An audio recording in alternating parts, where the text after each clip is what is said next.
अस्सलाम वालेकुम and welcome back to my channel. Hopefully आप सब ठीक होंगे। आज हम बनाने जा रहे हैं मिनी शॉर्मा। जो हम बनाएंगे बहुत ही आसानी से इसको बना सकते हैं आप घर पे। कोई इतनी टाइम नहीं लगता, कोई इतनी मुशक्क़त नहीं आपको करनी पड़ती। ये झटपट से बन के तैयार हो जाता है। आप इसको बना के रख भी सकते हैं, तो बच्चों को लंच बॉक्स में बना सकते हैं। तो वीडियो स्टार्ट करने से पहले आप सबसे रिक्वेस्ट करूँगी, अगर आपको मेरी रेसिपी पसंद आए तो लाइक कीजिएगा, चैनल को सब्सक्राइब भी कीजिएगा, बेल को प्रेस करना मत भूलिएगा। बिस्मिल्लाहिर्रहमानिर्रहीम।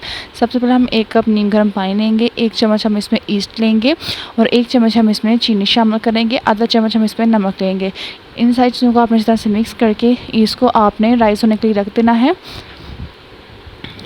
15 से 20 मिनट के लिए आप इसको गर्म जगह पे आपने रखना है, ताकि हमारा ईस्ट राइस हो जाए जितना। तो ये 15-20 मिनट के बाद देख सकते हैं हमारा ईस्ट अच्छी तरह से राइस हो चुका है और नीचे सारा पानी आ चुका है और नीचे बबल्स बन चुकी हैं, मतलब कि हमारा ईस्ट अच्छी तरह से राइस हो चुका है।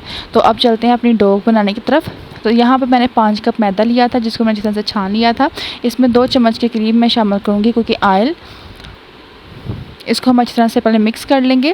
रेसिपी बहुत ही आसान है, बहुत ही सिंपल है। देखने में आपको लग रहा होगा बहुत ज़्यादा टाइम लगा, लेकिन टाइम नहीं लगता। बहुत ही कम टाइम में आप इसको बना के रख सकते हैं। तो बहुत ही बच्चों को बहुत ज़्यादा पसंद आते हैं। तो जो हमने ईस्ट राइस की हुई थी वो हम इसमें शामिल कर देंगे।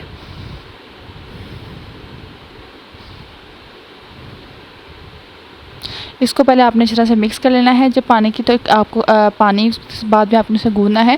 तो पानी आपका नीम गर्म होना चाहिए, ठंडा नहीं हो जाए, ना ही ज़्यादा गर्म हो जाए। अगर आपका ज़्यादा पानी गर्म होगा तो ईस्ट डेड हो जाएगा, अगर ठंडा होगा तब भी आपका ईस्ट डेड हो जाएगा, मतलब कि आपकी जो डो है वो अच्छी तरह से राइस नहीं होगी। तो यहाँ पे मैंने डो को अच्छी तरह से गूंद लिया था आटे की तरह। इसको अच्छी तरह से मैं नरम इसको मैंने गूंदा था। थोड़ा सा कुकिंग ऑयल ले लूँगी हाथ पे, वो उसके ऊपर मैं इस तरह से फैला के इसको मैं कवर करके रख दूँगी। 1.5 से 2 घंटे के लिए आप इसको किसी भी हीट वाली जगह पर रख दीजिएगा। तो अब मैं फिलिंग इसकी रेडी कर लेती हूँ। तो यहाँ पे मैंने कढ़ाई ली थी, जिसमें 2 चम्मच के करीब कुकिंग ऑयल शामिल किया था। जब ऑयल आपको अच्छी तरह गर्म हो जाए तो आपने थोड़ा सा हरा लहसुन लेना है, वो आपने इसको पहले सौते करना है हल्का हल्का। जब सौते हो जाएगा तो आपने लहसुन के चंद जवे ले लेने हैं, जिसको बारीक बारीक आपने चॉप कर लेना है। उसको भी आपने इसमें डाल के फ्राई कर लेना है। जब हल्का सा गोल्डन ब्राउन कलर आ जाए तब तक आपने इसको फ्राई करते रहना है। जब ये अच्छे से इसका कलर गोल्डन ब्राउन आ जाएगा तो आपने इसमें चिकन शामिल कर लेना है। तो चिकन यहाँ पर मैंने लिया था 1 पाव के करीब, जिसको मैंने छोटी छोटी बोटी में कट कर लिया था। इसको डाल के आपने इसको थोड़ी देर फ्राई करना है। तब तक फ्राई करना जब तक इसका जो थोड़ा कलर चेंज ना हो जाए। यहाँ पे देख सकते कलर चेंज हो चुका है। तो यहाँ पे मैंने 2 चम्मच के करीब दही लिया था, वो इसमें शामिल कर लूँगी। 1 चम्मच के करीब यहाँ पे हम कुटी लाल मिर्च शामिल कर लेंगे, आधा चम्मच काली मिर्च शामिल करेंगे और 1 चम्मच हम इसमें नमक शामिल करेंगे। इन सारी चीज़ों को डालने के बाद आपने इसमें 1 चम्मच के करीब लेमन जूस, मतलब कि ताज़े नींबू का जो रस होता है, वो आपने इसमें शामिल कर देना है। वो आप सारी चीज़ें डाल के आपने इसको अच्छी तरह से कुक कर लेना है। थोड़ी देर आपने इसमें फ्राई करना है, तब तक फ्राई जब तक इसका सारा पानी ड्राई ना हो जाए और अच्छी तरह से बोटियाँ जो पक ना जाए और ये घी ना मतलब कि निकल, जो हमने ऑयल डाला था वो साइडों पे जब निकलना स्टार्ट हो, तो कि आपकी बोटी जिस से पक चुकी हैं। तो यहाँ पे देखा कितना अच्छा इनका कलर आ चुका है, हमारी बोटियाँ भी जिस तरह से पक चुकी हैं। तो मैं चम्मच से इसलिए इसको प्रेस कर रही हूँ, अगर इसमें कोई बड़ी बोटी रह चुकी हो तो उस चम्मच की मदद से आपने उसको तोड़कर छोटा छोटा आपने इसका कर लेना है। तो इस तरह से आपको पता चलता है कि आपकी सारी बोटियाँ भी पक चुकी हैं और उसको आप इस तरह से वो छोटी छोटी भी हो जाएंगी। जो ट्रिम करने का मकसद ये है कि आपकी बोटियाँ और छोटी हो जाएंगी, तो आसानी से हम उसमें जो मिनी शॉर्मा बनाएंगे उसमें भी ये डल जाएंगे और आसानी से बच्चे भी खा सकेंगे। ये बच्चों की बहुत ही पसंदीदा रेसिपी है। आपने बच्चों के लाजमी, जब आपके गेस्ट आएँ तब भी आप बना सकते हैं। ये टी टाइम पे आप इसको बना सकते हैं। कभी भी कोई भी मेहमान अचानक से आ जाए तो आप इनको भी बना के दे सकते हैं। तो ये अच्छी तरह से हमारा जो ना बोटियाँ अच्छी तरह से पक चुकी हैं, कुक भी अच्छी तरह भून भी चुकी हैं।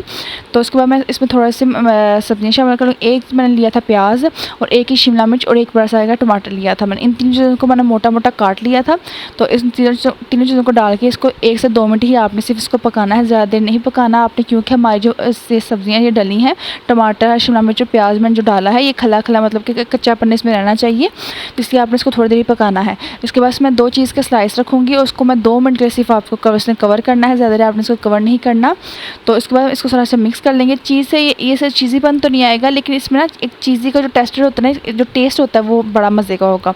तो अगर आपके पास है तो आप डाल लीजिएगा, अगर आपके पास चीज़ नहीं है तो आप इसको स्किप भी कर सकते हैं। ये ऑप्शनल है, ज़रूरी नहीं कि आपने इसको लाजमी ही इसमें ऐड करना है। तो इसको आपने सिर्फ 2 मिनट ही इसको मैंने हल्के से चूल्हे पर रखा था, मतलब हल्का नहीं था, थोड़ा तेज़ था, लेकिन ज़्यादा हल्का नहीं आपने करना, क्योंकि फिर जो टमाटर का पानी निकलना शुरू हो जाएगा। वो आपने इस तरह से मिक्स करने के बाद इसको फ्लेम को मैंने ऑफ़ कर दिया, ताकि अब हमारी जो फिलिंग वो ठंडी हो जाए। अब हम अपनी सॉस की तरफ चलते हैं। तो यहाँ पे सॉस बनाने के लिए मैंने 4 चम्मच के करीब मैंने मायोनीज़ ली थी। सिंपल वाली आपने मायोनीज़ ले लेनी है। उसके बाद आपने सादा वाला जो टमाटर होता है, टमाटो केचप, वो आपने इसमें शामिल कर लेना है 3 चम्मच के करीब। उसके बाद हम इसमें शामिल करेंगे चिली सॉस। चिली सॉस आपने 2 चम्मच के करीब आपने इसमें चिली सॉस शामिल कर लेनी है, और थोड़ी सी अपने लाल मिर्च और थोड़ा सा इसमें नमक शामिल कर लेना है। ये सारी चीज़ें डालने के बाद आपने इसको अच्छी तरह से मिक्स कर लेना है, ताकि एक मज़ेदार सी सॉस बन के तैयार हो जाए। ये सॉस आप बना के रख सकते हैं। जब ये शौरमा वगैरह बनाए तो आप इसमें भी इसको इस्तेमाल कर सकते हैं, लेकिन सॉस की शौरमे की थोड़ी सी डिफरेंट सॉस होती है, लेकिन ये भी इसमें यूज़ हो सकती है। या आप कभी भी कोई सैंडविच बनाएं बच्चों के लिए, तो ये सॉस आप लगाएं तो बच्चे को बहुत ज़्यादा मज़े आएगा। सारी मिक्स हो चुकी है, ज़बरदस्ती हमारी ये सॉस बन के तैयार हो चुकी है। इसको हम अलग से कर लेते हैं। अब चलते हैं अपने सैलड की तरफ। तो यहाँ पे सैलड मैंने लिया सिर्फ बंद गोभी ली थी, जिसमें सादी सी मैंने मायोनीज़ शामिल कर लेनी है। 2 से 3 चम्मच की कीमत इसमें मायोनीज़ दी थी। उतनी आपने मायोनीज़ लेनी है कि जिसमें आपकी सारी जो बंद गोभी है ना, वो अच्छी तरह से सारी उसको लग जाए। ये देखिए मैंने उसको सारी बंद गोभी को लगा लिया मायोनीज़। अब हमारी डो है अच्छी तरह से राइज़ हो चुकी है। तो यहाँ पे देखिए जब उसको मैंने प्रेस किया तो कितनी अच्छी वो मतलब कि नीचे तक प्रेस हो चुकी थी, कि मतलब कि हमारी डो अच्छी तरह से तैयार हो चुकी है। तो दोबारा से इसको थोड़ा सा मैं इसलिए गूँज रही हूँ कि ताकि दोबारा से इसमें जो हवा है ना, वो सारी जो ना बैठ जाए। आधी डो मैंने ले ली थी। नीचे मैंने शेल्फ को साफ़ करके थोड़ा सा मैदा डस्ट कर लिया था, और इसको हम बेल लेंगे। जैसे आम रोटी बेलते हैं वैसे आपने इसको बेल लेना है, लेकिन सिर्फ इसकी मोटाई थोड़ी सी ज़्यादा होनी चाहिए रोटी की निस्बत, क्योंकि रोटी हमारी थोड़ी पतली होती है, लेकिन तो रोटी से थोड़ी सी मोटी आपकी इसकी मोटाई रखनी है, ज़्यादा भी नहीं रखनी, थोड़ी सी आपने इसकी मोटाई रखनी है। जब रोटी की तरह आपने इसमें बेल लेना है, तो घर में कोई भी आपके पास ढक्कन पड़ा है, कोई भी अगर आपके पास गोल सा सांचा है, आप उससे इसकी कटिंग कर सकते हैं। मेरे पास एक बॉटल का ढक्कन पड़ा हुआ था, मैंने उसी से इसकी कटिंग कर ली थी। बड़ी से आपने एक रोटी बेल लें। ये वाला मैंने ढक्कन लिया, इसको थोड़ी सी आपने मैदा लगा लेना है साइडों पे, और इस तरह से आपने ज़ोर से इसको प्रेस करते जाना ताकि ये सेपरेट भी होती जाएँ। बहुत ही आसानी से आप इसको बना के रख सकते हैं। ये अगर आप चाहें तो ये छोटी छोटी जो रोटियाँ ये बना के आप रख लीजिएगा, मतलब कि 3 से 4 डे ये आप चल सकती हैं। बच्चों को लंच बॉक्स में बना के दें, बच्चे बहुत ज़्यादा खुश होकर खाएंगे।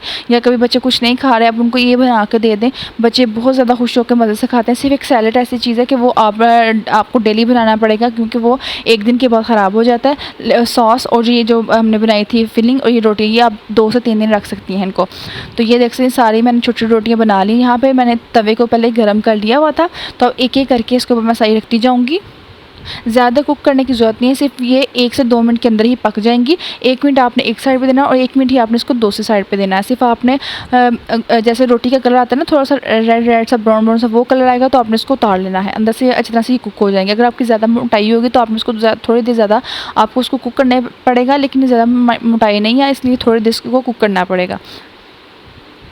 ये देख सकते हैं अच्छी तरह से हमारी पक चुकी है, ज़्यादा मुझे इसे पकाने की ज़रूरत नहीं पड़ी। माशाल्लाह से हमारी ये सारी जो रोटियाँ मैं इस तरह से बना लेती हूँ, सारी बना ली एक साइड पे मैं कर लेती हूँ। सॉस भी ले आते हैं, सैलड भी ले आते हैं, और अपनी जो फिलिंग हमने तैयार की थी चिकन की, वो भी मैं इस पर यहाँ पे रख लेती हूँ। अब हम एक छोटी सी रोटी उठा लेते हैं, उसको मैं छोटी सी कट करूँगी। सारा आपने कट नहीं करना, सिर्फ आधा आपने कट करना है। आधा कट करने के बाद उस नोक से आपने इसको सारा अंदर तक कट करना, मतलब कि साइडें ना कटी जाएँ, सिर्फ सेंटर से जिन्होंने हमारा कट जाए। इस तरह से आपने एक पॉकेट सी बना लेनी है। सबसे पहले आप इसमें सॉस लगानी है, उसके बाद हम इसमें सैलेड लगाएंगे, और उसके बाद हमने जो चिकन की फिलिंग रेडी की थी वो हम इसमें फिल करेंगे। चिकन की फिलिंग आपने ज़्यादा इसमें फिल करनी है। देखें जी कितनी ज़बरदस्त हमारे ये मिनी शॉर्मा बन के तैयार है। आप इसको 1 बाइट चिकन भी कह सकते हैं, क्योंकि ये 1 बाइट ही आपकी चिकन पॉकेट होगी। आप इसको ये भी आप बुला सकते हैं, लेकिन बच्चों के लिए आप इसको मिनी शॉर्मा कह लें या 1 बाइट चिकन पॉकेट कह सकते हैं, जो मर्ज़ी आप कह सकते हैं, क्योंकि दोनों रेसिपी के नाम मतलब कि एक रेसिपी के नाम ये दोनों हैं। तो इस तरह से मैं सारे बना लेती हूँ। बहुत ही आसानी से आप चिकन मिनी शॉर्मा जो बना सकते हैं बच्चों के लिए। बच्चों को बहुत ज़्यादा पसंद आएगा। आप बच्चों को लंच बॉक्स में बना के दें, डिफरेंट से रेसिपी होते हैं, बच्चे खुश होकर खाते हैं। तो टी टाइम पे बना लीजिए, जब आपके गेस्ट आ रहे हैं तब ये बना के आप उनको सर्व करें। कोई पार्टी वगैरह हो तब भी बनाएं, ईद पे बना सकते हैं, किसी भी आप ओकेशन पे चाहें, किसी भी आप मौके पे चाहें उसको बना सकते हैं। और बहुत ही मज़ेदार सी देख सकते हैं मिनी शॉर्मा हमारे बन के तैयार हो चुके हैं। तो आप इसको मैं चेक भी करके दिखा देती हूँ एक पे आपको कितनी ज़बरदस्त देखिए इनकी लुक आई है। माशाल्लाह देखने में ही दिल कर रहा है कि इसको चेक कर लिया जाए, मतलब कि फटाफट इसको खा लिया जाए। तो आप इसको फटाफट से इस रेसिपी को बना के लाज़मी मुझे बताइएगा कि आपको मेरी ये रेसिपी कैसी लगी। क्योंकि आपको जो अगर रेसिपी पसंद आएगी तो आप लाज़मी इसको लाइक करेंगे, चैनल को भी सब्सक्राइब करेंगे और शेयर भी करेंगे, क्योंकि आप लोगों के सब्सक्राइब से शेयर से ही मेरा चैनल थोड़ी सी मुझे हौसला अफजाई भी होती है कि मेरी रेसिपी आपको पसंद आ रही है। तो अगर आपको मेरी रेसिपी पसंद आती है तो प्लीज़ मेरे चैनल को सब्सक्राइब भी किया करें और लाज़मी इसको शेयर किया करें। तो ये देखिए मैं आपको चेक करके दिखा दूँ कितना ज़बरदस्त, देखें जी अंदर तक इसकी फीलिंग कितनी ज़बरदस्त लग रही है।